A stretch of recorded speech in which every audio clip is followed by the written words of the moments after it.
giving them a free roll this year. If whatever they accomplish, I am not putting any expectations on them. Luka has the ability to lift his team up to be more than it can, and so I will watch him do that. I think the second part of this season is really going to be about figuring out how they got to play with Luka. Because Stephen A, last night as I watched them, I could tell Luka really doesn't feel like it's his team yet. He's taking the ball and he's immediately passing it. He's sort of really sharing the load with Austin Reeves and LeBron. That's not who Luka is. Luka has to be the guy who he has the ball and everything operates around him. And that's why LeBron said the other day, fit out, don't fit in. That's a really good advice from him, but that's not what Luka's doing. Luka is fitting in right now. They're going to have to use the second half of the season to convince Luka this is your team. And I believe LeBron can play off of him. I believe in all that. But to me, that's the goal in the second half, not how far they get in the playoffs. All right, that's Brian Windhorst right there. Always doing a fantastic job. Okay, let me. I'm going to wait here for a quick second on the Luka takeover that he's talking about. I love the point too, right? I love the Luka takeover in this. If the Lakers are truly going to be a dangerous threat, everything has to run through Luka. It's going to be an adjustment for everybody. It's like, okay, Bron adjusting, which I think Bron can play off of the ball. I don't think the world's going to end if Bron plays off the ball. But it's going to be Luka mentality up here. This shit is mine. This is my team. Everything runs through me. I don't care that I just got to LA. I don't care that this is the Los Angeles Lakers. I don't care that that's LeBron James on the other side. I eat first. Will Luka, this early in his career with the Lakers, want to kind of have that thought process and that mentality? I don't have the answer for you. I don't. In Dallas, it was no problem. In Dallas, it was like, okay, well, he's clearly the best player on the team. This is clearly his franchise. And they had years to build him up to, hey, this is yours. The keys are yours. I mean, everybody else is sitting in the passenger seat. This is so wildly different than what he's accustomed to. Let me hold off on Luka for just a second because I think that is a separate conversation and a good conversation. Let me start looking at some of your guys' comments and then we'll go from there. All right, let's see what we got here. Let's see. What do you mean by bigger sleeve? It's in the title screen. All right. Maybe I gotta make an adjustment with something that I had here. I'll do that in a second. I appreciate the super. Oh, I got it here. My apologies there. All right, I'm gonna fix this here real quick. Thank you for catching that. I appreciate it. All right, it's fixed. Thank you for catching that. Appreciate the super there, Francis. All right, let's get another one here. Logan, this might hurt LeBron fans and Austin's fans, but I don't care. JJ has to let Luka be the primary ball handler. When Luka gets back to 100%, he's the best player. Okay, Logan, let me play off of this. This is going to be the, and I don't think this is about LeBron fans or Austin Reeves fans. I think this is more about what's in the best interest of the team. Is it in the best interest of the team? I'll ask Laker fans this. Is it in the best interest of the team right now that everything runs through a 40-year-old in LeBron who's been phenomenal? It's been fantastic. I'm not trying to take anything away from LeBron.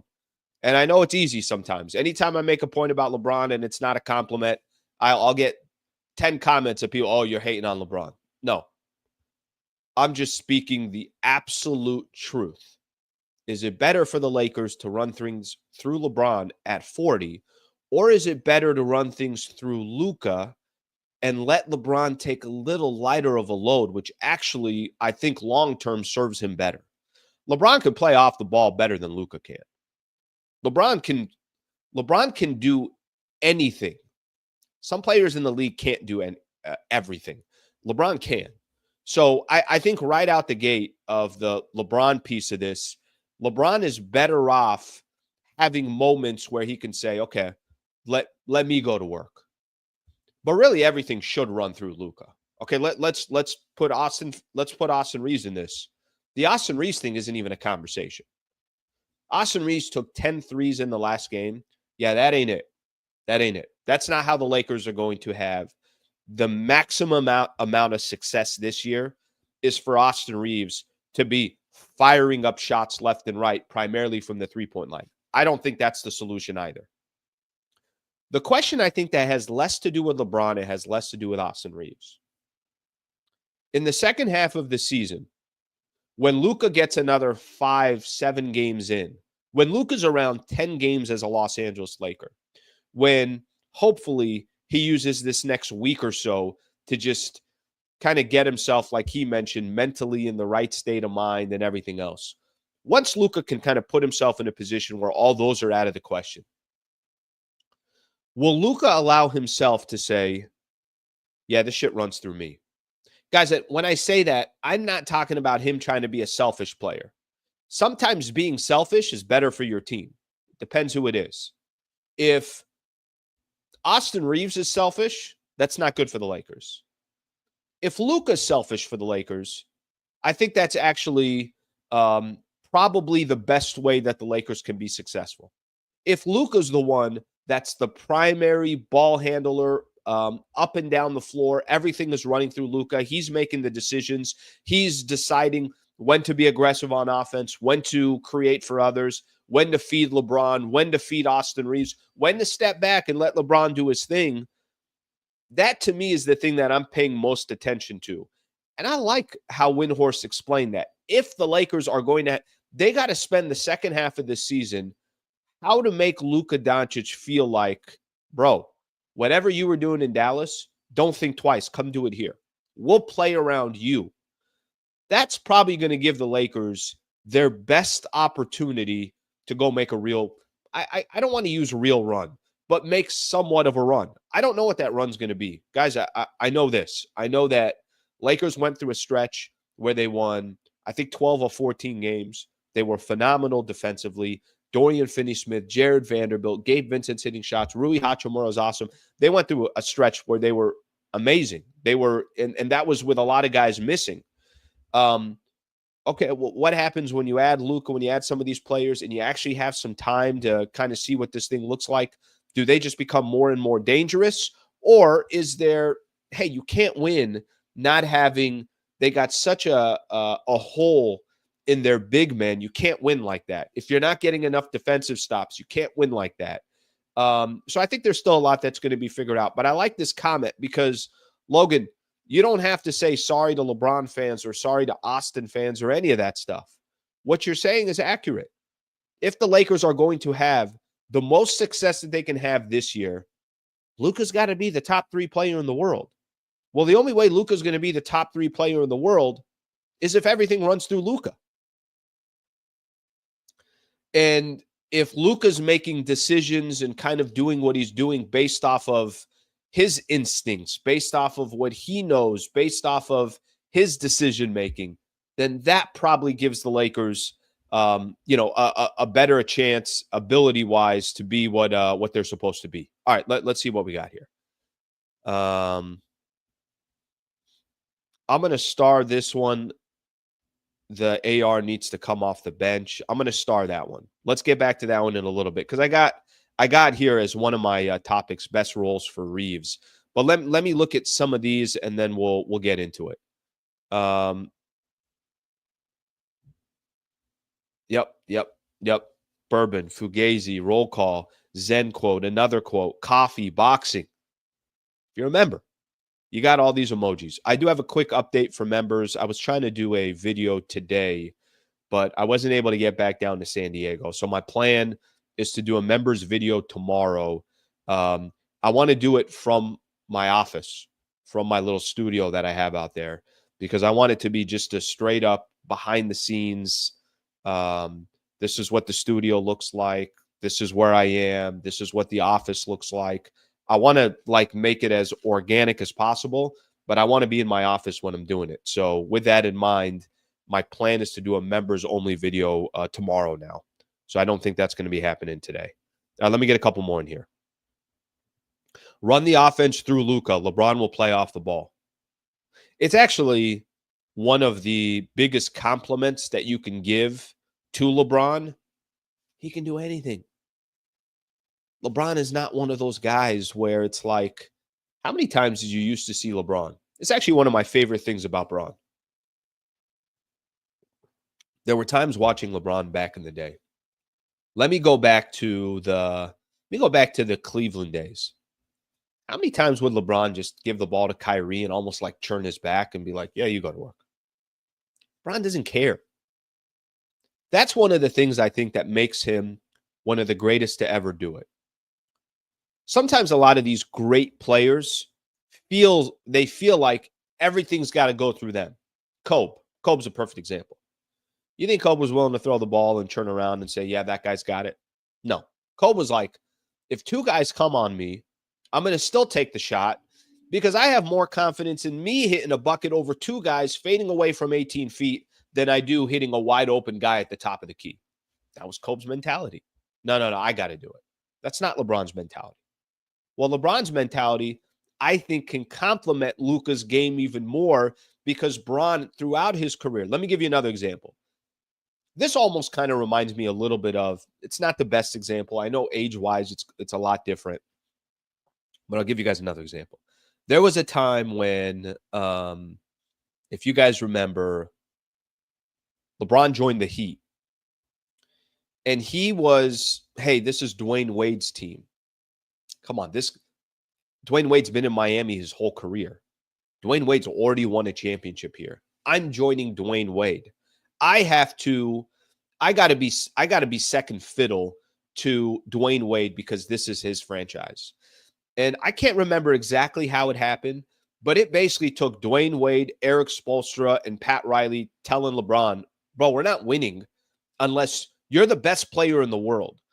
Unless you take over these games, how are the Miami Heat going to be at the absolute best if the best player in the world is not taking over the games? And once everything ran through LeBron, Miami, now I know they got the 4 straight championships, all that stuff, but Miami actually stacked up a couple of championships. And one of the best versions of LeBron James you've seen was in Miami when they said, here are the keys. Here's the steering wheel. You sit in the driver's seat. We're sitting in the passenger seat. And once that happened, I think, obviously other things took over. And I only use that as an example. It's not the best comp, but I think you guys know what I'm going with here. I think there comes a point. It's like Magic Kareem. It's like Magic gets into the league. Kareem is still Kareem. But until Magic, it's like you're the quarterback. You take over this team. And it doesn't mean Kareem was any less than of what he used to be, but Kareem adjusted to Magic, and everyone kind of flourished. That's what's going to have to happen with Luka on this team. And I don't think LeBron's going to have any issue with it. It's just a matter of, is Luka comfortable coming to the Lakers? He's only been here for a week and a half, whatever. He's only played in 2 games. Is he going to get to a point later in the season where Luka says, this is my effing team? And I when I say that, I don't mean that in a selfish perspective. I mean that this is the way we're going to have our most success. Run everything through Luka. Let's get a couple more of these here. Let Luka get back into his feet. Luka knows he's not better than LeBron, so it should definitely be an interesting rest of the season. I don't think Luka knows that. LeBron's not 33. He's 40. And he's still incredible. This is interesting, actually. I like this. I like that there's some people that are like, no, everything's got to run through Bron. Luka's not as efficient as Bron. Well, LeBron's still the best player. Luka hasn't won anything yet. Interesting. All right, so some people disagree with it. Interesting. So I think there's some people here that are saying, no, it's still got to run through. Here's the problem if you try to run everything through LeBron. I don't like Luka off ball. I don't like Luka off ball. Luka's not going to be cutting to the basket. Luka's not going to be spotting up in the corner and just hitting threes. Like I'm not a fan of if If you guys think that's the best way the Lakers, and at the end of the day, this is more about what gives the Lakers the best chance to have the most amount of success this year. I don't think that's going to be the case for the Lakers to do it. But people got their own opinion on it. So I don't mind that at all, that people got a different opinion. I don't agree with it. I think the best way that they can, they can have success this year, I'm going to agree with Windhorse on his point about this is going to basically have to run through Luka. And if it does run through Luka, then I think it gives them a greater shot to go a little bit further in the playoffs. All right, thank you very much for watching the clip. Just want to give a shout out here to one of our partners, the Wallace Firm. They are official injury attorney of the Sliwa Show and Hoops Talk, the entire channel. If you are ever in a need, and I hope you're not, but some type of serious injury with yourself or a family member of yours, I would like to personally help you by introducing you to the best in the business, Brad Wallace and the Wallace Firm. Also got a URL out here that you can use as well. Just go to wallacewins.com/Sliwa. Thank you for their partnership, and thank you for being a part of the Sliwa Show.